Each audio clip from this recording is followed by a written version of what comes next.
안녕하세요. 올해로 34살, 결혼한 지는 6년이 된 주부였습니다. 남편과 저 사이에는 아이가 없었고요.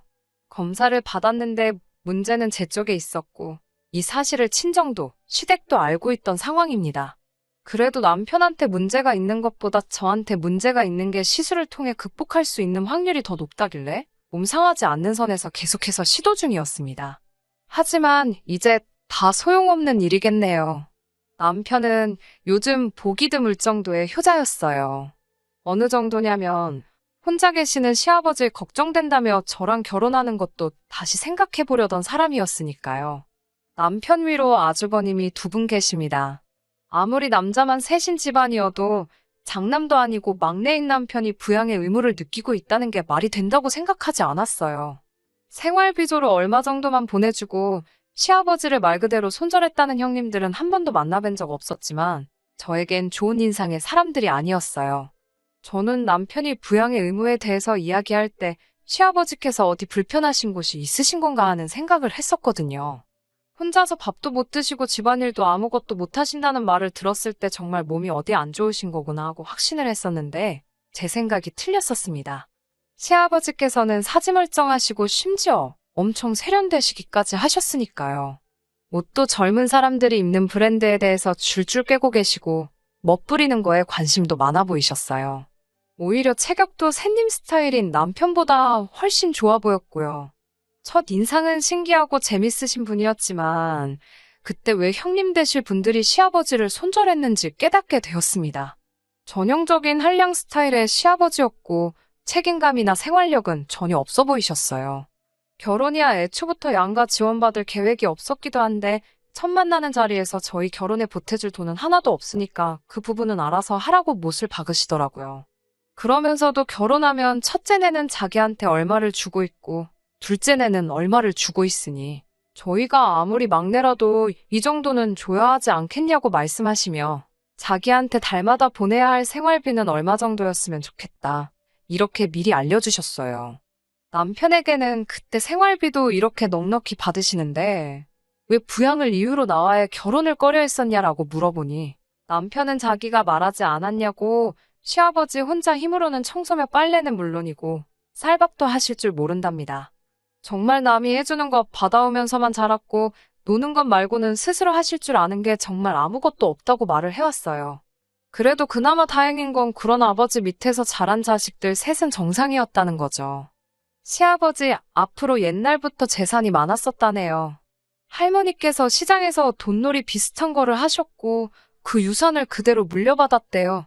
대책 없는 시아버지 생활에 어머님이 도망가시고부터도 그렇게 경제적으로도 모자람 없이 지내왔다고 합니다.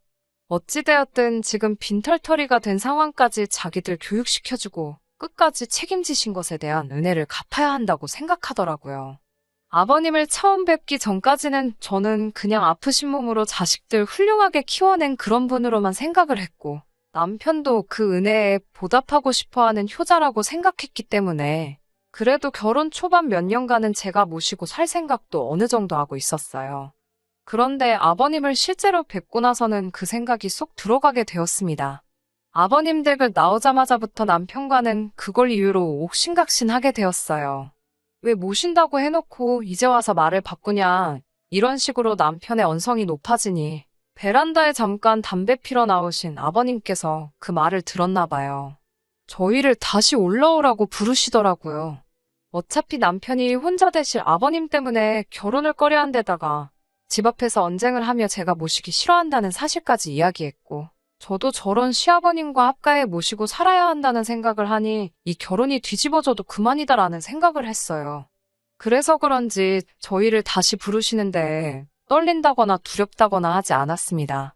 시아버지는 저희를 앞에 앉혀놓고 말씀을 시작하셨어요. 그런데 시아버지께서 저희에게 꺼낸 말은 참 의외의 말이었습니다. 저는 꼼짝없이 저희 결혼을 반대하려고 하시는구나 생각했거든요. 시아버지가 내 노후 때문에 장가가기를 꺼려하는 거냐라고 물으시며 자기 노후 준비는 생각이 다 되어 있고 준비도 다 되어가고 있으니 걱정하지 말라고 하더라고요. 그리고 저희가 돈만 제때 보내주면 얼굴 안 보고 살아도 그만이라고 첫째나 둘째 형들도 그러고 있지 않느냐고 하셨어요. 오히려 그런 부분에서는 쿨하시더라고요. 아무튼 시아버지 봉양에 대한 문제가 사라지니 결혼 준비는 일사천리로 진행이 되었고 저희는 그렇게 별탈 없이 결혼식을 올리게 되었습니다. 그래도 끝까지 걱정하는 남편의 뜻을 꺾지 못해 신혼집은 그나마 시아버님 사시는 곳에서 그렇게 멀지 않은 곳으로 구하게 되었어요. 남편은 결혼 후에도 청소며 먹을거리며 해주러 아버님 댁에 가고 싶어 했어요. 노후 준비가 다 되어 있다더니 그렇게 긴 텀을 두고 찾아가는 것도 아닌데 매번 갈 때마다 집은 아주 개판이 되어 있고 식사는 다 사서 드시는지 집에는 포장용기만 굴러다니고 있었어요. 저도 어느 정도 도와주겠다고 생각은 했는데 그래도 신혼부부가 매 주말마다 둘이서 시간 보내는 걸 포기하고 아버님 댁에서 청소하고 밥하고 그러는 건 아니잖아요. 너무 스트레스였어요. 둘만 있어도 시간이 아쉬울 판에 매일 하는 집안일에 더불어 아버님 집까지 가서 또 그걸 하고 있어야 했으니까요. 매주 반복되는 지긋지긋한 패턴에 결국 제가 참지 못해 아버님께 준비해 놓으셨다는 노후 준비는 어떻게 된 건지 직접 물어봤습니다. 아버님은 이제 말을 해야겠다는 생각이 들었는지 다음 주에 올 때 남편의 형들까지 전부 다 같이 해서 와달라고 하더라고요. 무언가 중대 발표가 있을 것 같았습니다. 확신에 차 있는 말투는 역시 뭐가 준비해 놓으신 게 있기는 있구나 하는 모양이었어요. 그날 시아버지 댁에 처음으로 온 가족이 모였습니다. 명절에도 안 모인 식구들을 다 만나게 되니 감회가 새롭더라고요. 결혼식 이후로 단 한 번도 본 적이 없었던 형님들까지 전부 도착해 있었습니다. 시아버지가 온 식구들 앞에 발표한 노후 대책은 참으로도 어이가 없었습니다. 각 형제들 앞으로 일단 1,000만 원씩을 달라고 하더라고요. 그럼 그 돈을 가지고 외국에 나가 새 신부감을 찾아오시겠답니다. 말인즉슨 국제결혼으로 재혼을 한다는 말씀이었어요. 그렇다고 거기서 끝나는 게 아니었습니다. 저희가 매달 보내고 있는 생활비를 더 올려서 받아야겠다고 하시더군요. 새 시어머니 되실 분 몫의 생활비에 추가로 그쪽 나라로 매달 송금해야 할 일정 금액이 있다고 하네요. 앉은 자리에서 1,000만 원을 뜯기고 앞으로 보내드릴 생활비도 훨씬 늘어나는 상황에서 그걸 좋아라 하는 사람은 아무도 없었습니다. 애초에 그걸 떠나더라도 아버님 나이가 60이 넘으셨는데 국제결혼으로 제취를 하시는 것부터 찬성할 사람이 어디 있었겠어요? 당연히 그 자리에 있던 사람들 모두 그렇게는 안 된다고 반대를 했습니다. 시아버지는 이미 이걸 오래전부터 계획을 하신 건지 시아버지께서도 초강수로 나가시더라고요. 저희들이 반대를 한다면 굳이 강행을 하지 않겠다고 하시면서도 그렇게 되면 자기는 노후 준비가 된 게 아무것도 없으니 매달 보내는 생활비와 더불어 주의 이일씩 며느리들이 돌아가면서 자기 청소도 해주고 밥도 해주는 수발을 들어줘야 할 것이라고 들어누워 우기시더라고요. 자식 이기는 부모 없다더니 여기서는 정반대였습니다. 막무가내로 어깃장을 부리는 아버님 고집 꺾을 사람들 아무도 없었고 돈 1,000만 원에 시아버지 뒷바라지에 대한 부담이 영원히 사라진다면 그 값으로 싸다고 형님들이 먼저 생각을 바꾸기 시작했어요. 그렇게 모두의 동의를 얻어내고 아버님은 그달 말에 새 신부를 데리러 간다고 출국을 하셨습니다. 일주일도 안 돼서 다시 귀국을 하셨는데 아버님은 혼자서 돌아오셨어요. 저희는 속으로 아버님이 마음을 고쳐먹고 결혼을 안 하시기로 한 줄 알았는데 그게 아니었네요. 한국에 오려면 한국어 시험을 통과해야지 올 수가 있다고 하더라고요. 빨리 너네 새 시어머니 보여주고 싶은데 아주 마음이 끓는다고 하시는 게 마음을 고쳐먹지는 않으신 것 같더라고요. 그렇게 시아버지의 노후 준비 대책인 외국인 새 시어머니가 오기 전까지 6개월간 남편의 간절한 부탁으로 제가 짬이 날 때마다 아버님 댁 청소와 식사 준비를 도맡아 해야 했습니다. 형님들은 역시 한 번도 오지 않으셨고요. 제가 이걸 왜 하고 있나 싶더라고요. 그래도 6개월만 참으면 이 집과도 영원히 이별이라고 생각하니 그거 하나만 믿고 속으로 꾹꾹 참아내며 했습니다. 그렇게 6개월이 지나 새 시어머니는 한국에 도착하시게 되었고 또 효자인 남편의 오지랖에 저희가 공항까지 데리러 가게 되었습니다. 정말 경악을 금치 않을 수가 없었어요. 제가 그 당시 29이었는데 저보다도 나이가 4살이나 더 어린 시어머니를 처음 봤을 때는 말이죠. 화장은 하나도 하지 않아 수수했는데 오히려 그것 때문에 더 시어머니가 어려 보이기까지 했고 아버님은 사람처럼 보이지도 않았습니다. 의외로 한국말을 잘 배워서 온 건지 의사소통에는 크게 어려움이 없었어요. 간간히 틀리기는 하지만 자기 의사표현 정도는 확실히 할 만큼 배워서 온 것 같더라고요. 무엇보다 이제 더 이상 아버님 신경 쓸 필요 없이 오롯이 우리 둘만의 결혼 생활을 드디어 시작한다는 생각이 들어 기대가 되기까지 했습니다. 그렇게 결혼하고 나서 처음으로 이제서야 결혼을 한 것 같다는 게 실감이 날 정도로 좋은 시간을 보냈습니다. 아버님도 솔직히 나쁜 마음에 시집 보낼 딸뻘 되는 여자와 국제 결혼을 알아본 거라 생각했는데 다시 가장이 되었다는 책임감을 느끼신 건지 얼마 벌이는 되지 않지만 직장도 구하시고 멀리서 지켜보니 나름 알콩달콩 살고 있는 것처럼 보였어요. 하지만 이대로 이 행복한 삶이 유지될 거라 생각했던 제가 바보였네요. 아버님께서 저희를 다시 찾으신 건 1년이 채 지나지 않아서부터입니다. 음식이 입에 안 맞아서 아주 죽겠다고 하시네요. 그래도 새 시어머니는 시집 온다고 요리도 배우고 할 거 다 하고 온 것 같았는데 아버님은 외국 음식 냄새가 나서 입에 물려먹지를 못하겠다고 저희 보고 가끔씩 와서 밥을 해놓으라 하시네요. 남편은 난감한 표정으로 또 저한테 양해를 구하려 하고 있고 저도 참을 만큼 참았으니 이번만큼은 양보를 못하겠더라고요. 그렇게는 할 수 없다. 돈을 더 쓰든 상관없으니 식사도 챙겨주는 가사도우미를 구하던지 반찬 가게에서 반찬을 사날르던지 그거는 너가 알아서 할 일이라고.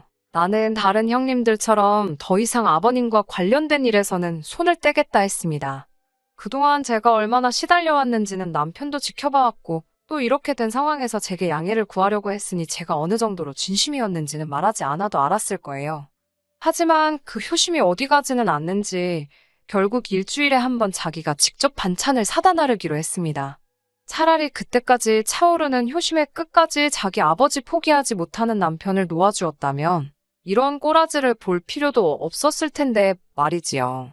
반찬만 전해주고 오던 남편은 언제부터인가 아버님 댁에 가면 귀가하는 시간이 늦어지기 시작했습니다. 반찬만 사서 전해주고 오는 게 뭐 이리 오래 걸리냐 물으니 남편은 언제까지 반찬을 사다 줄 수는 없으니까 라고 말하며 새어머니한테 반찬 만드는 법을 가르쳐주고 있다고 말을 하더라고요. 집에서도 평소에 살림 하나 안 하는 사람이 무슨 요리를 가르쳐주냐고 따졌지요. 요즘 인터넷이 잘 되어 있어서 어지간한 거는 그거 보고서 따라 만든다고 자기가 요리를 가르쳐주는 게 아니라 이런 게 있다고 설명해주고 재료들 사와서 제대로 만드는지 지켜보고 맛 한번 보고 그러고 나서 돌아오느라고 시간이 좀 걸린다고 합니다. 그 상황이 내키지는 않았어요. 아무리 아버님이 세장가 들어서 가진 새어머니지만 나이가 워낙에 저희 또래인데다가 어리기까지 했으니까요.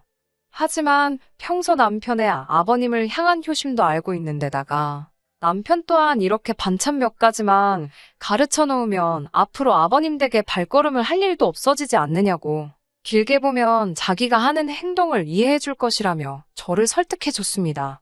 남편이 아버님 댁에 발길을 끊게 된 건 그날로부터 3개월 뒤의 일이었어요. 그 뒤로 3년, 별탈 없이 둘이서 다시 잘 지냈습니다. 다만 남편의 다른 형제들은 아버님이 노후 준비로 국제 결혼을 할 거라는 말을 하게 된 그날 아버님과의 인연을 끊었는데 유독 제 남편만큼은 명절이며 어버이날이며 아버님을 꼭 챙기기 시작했습니다. 저는 따라가지 않았어요. 따라가지 않았던 게 잘못이었을까요? 그렇게 작년 저희는 더 끔찍한 소식을 듣게 되었습니다. 남편에게 여동생이 생기게 되었다는 사실을요. 아버님도 참 대단하시다 생각했습니다. 아무리 행색을 젊어 보이게 하고 다시신다 하더라도 이제 곧 70을 바라보시는 분인데 말이에요. 그리고 그날 병원에서 울고 있는 시어머니를 토닥여주고 있는 남편을 발견하게 되었습니다. 둘이 친모자지간은 아니지만 그래도 그때는 충분히 그럴 수 있다고 생각했어요. 단지 새 시어머니의 눈물이 기쁨의 의미인지 아니면 그 반대인지 저는 몰랐지만요. 저희는 결혼 6년 차에 아이도 없이 살고 있는데 이러다 아버님의 아이를 제가 보게 되기라도 할까봐 아이가 태어났다는 소식에도 병원에 찾아가지 않았습니다. 병원에 가보려던 남편도 말렸어요. 남의 아이를 걱정할 때가 아니다. 이제 우리도 시술이든 뭐든 해서 준비를 해야 하지 않겠냐고 말했지요. 그리고 그렇게 얼마 전 시아버지로부터 연락을 받게 되고 남편과 저는 아버님 댁으로 허겁지겁 향하게 되었습니다. 집에는 아이 울음소리밖에 들리지 않고 있고 아이를 돌보고 있어야 할 새시어머니는 그 어느 곳에도 보이지 않았습니다. 옷 가지며 전부 다 가져가지도 않은 것이 어디 급하게 가볼 곳이 있었나 봅니다. 남편은 그 자리를 보고 바들바들 몸을 떨더라고요.